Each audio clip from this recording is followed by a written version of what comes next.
Hello, എല്ലാവർക്കും പുതിയൊരു വീഡിയോയിലേക്ക് സ്വാഗതം. അപ്പോൾ ഇന്ന് ദോശ വെച്ചിട്ടുള്ള ഒരു റെസിപ്പിയാണ് കേട്ടോ. അപ്പം ദോശ നമുക്ക് ബാക്കി വന്നാൽ ഇതേപോലെ ചെറിയ കഷ്ണങ്ങളാക്കിയിട്ട് നമ്മളൊന്ന് മിക്സിയിൽ ജാറിലേക്ക് ഇട്ട് കൊടുക്കുക. ജസ്റ്റ് ഒന്ന് കറക്കിയെടുക്കുക കേട്ടോ. അപ്പോൾ ഇതേപോലെ ആവും. ഇനി നമ്മൾ ഇതിലേക്ക് ഇട്ട് കൊടുക്കുന്നത് ഒരു സവാള കൊത്തി അരിഞ്ഞതാണ്. ഒരു മീഡിയം സൈസ് സവാള മതി. ഞാനിപ്പോൾ 3 ദോശയാണ് എടുത്തിട്ടുള്ളത്. അപ്പോൾ അതിലേക്ക് ഒരു മീഡിയം സൈസ് സവാള ഇങ്ങനെ കൊത്തി അരിഞ്ഞതിട്ട് കൊടുക്കുക. അതുപോലെ തന്നെ ഒരു അര ടേബിൾ സ്പൂൺ ഇഞ്ചി ചെറുതാക്കി അരിഞ്ഞത്, അതുപോലെ തന്നെ എരിവിന് ആവശ്യമായിട്ടുള്ള പച്ചമുളക്, കറിവേപ്പില ഇട്ട് കൊടുക്കുക കേട്ടോ. ആവശ്യത്തിന് ഉപ്പ് ഇട്ട് കൊടുക്കുക. ഇനി ഇത് നമ്മൾ നന്നായിട്ടൊന്ന് മിക്സ് ചെയ്തെടുക്കുക.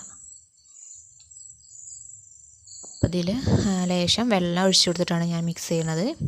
ഇനി ഇതേപോലെ നന്നായിട്ടൊന്ന് മിക്സ് ചെയ്ത് കൊടുത്തതിന് ശേഷം നമ്മളിതിലേക്ക് പൊടികൾ ഇട്ട് കൊടുക്കുകയാണ്. ആദ്യം ഇതിലേക്ക് ഇട്ട് കൊടുത്തത് ഒരു 3/4 ടേബിൾ സ്പൂൺ മുളക് പൊടിയാണ്. അതുപോലെ തന്നെ ഒരു അര ടീസ്പൂൺ മഞ്ഞൾപ്പൊടി, അത്ര തന്നെ ജീരകപ്പൊടിയും കൂടെ ഇട്ട് കൊടുത്തു. കായപ്പൊടിയും കൂടെ ഇട്ട് കൊടുത്തിട്ടുണ്ട് കേട്ടോ. എന്നിട്ട് നന്നായിട്ട് മിക്സ് ചെയ്ത് കൊടുത്തതിന് ശേഷം ഞാനിപ്പോൾ ഇട്ട് കൊടുത്തത് ഒരു 1.5 ടേബിൾ സ്പൂൺ അരിപ്പൊടിയാണ് കേട്ടോ. കയ്യിലുണ്ടെങ്കിൽ മാത്രം ഇട്ട് കൊടുത്താൽ മതി. അതിനുശേഷം നമ്മളിങ്ങനെ വെള്ളം തൊട്ട് കൊടുത്തിട്ട് ഇതേപോലെ ഈ ഷേപ്പിലാക്കി കൊടുക്കുക. ഏത് ഷേപ്പിൽ വേണമെങ്കിലും നമുക്കിത് ഫ്രൈ ചെയ്തെടുക്കാം.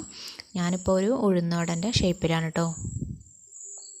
ഇനി ഇതേപോലെ ഒരു വടയുടെ ഷേപ്പിലാക്കിയിട്ട് നമ്മളിതൊന്ന് ഫ്രൈ ചെയ്തെടുക്കുകയാണ്. അപ്പോൾ ഞാൻ 3 ദോശ വെച്ചിട്ട് ഇത്രയും വട ഉണ്ടാക്കിയെടുത്തിട്ടുണ്ട് കേട്ടോ. ഇനി നമ്മൾ ഫ്രൈ ചെയ്തെടുക്കുകയാണ് ഓരോന്നും. നല്ല ടേസ്റ്റാണ്. ഉഴുന്നുവടേൻ്റെ ഒക്കെ അതേ ടേസ്റ്റാണ് കേട്ടോ. ഇതേപോലെ ഒന്ന് നന്നായിട്ടൊന്ന് ഫ്രൈ ചെയ്തെടുക്കുക.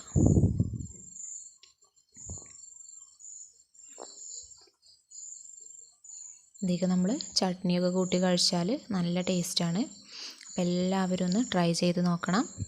ഇഷ്ടമായെങ്കിൽ സബ്സ്ക്രൈബ് ചെയ്ത് സപ്പോർട്ട് ചെയ്യണം. Thank you.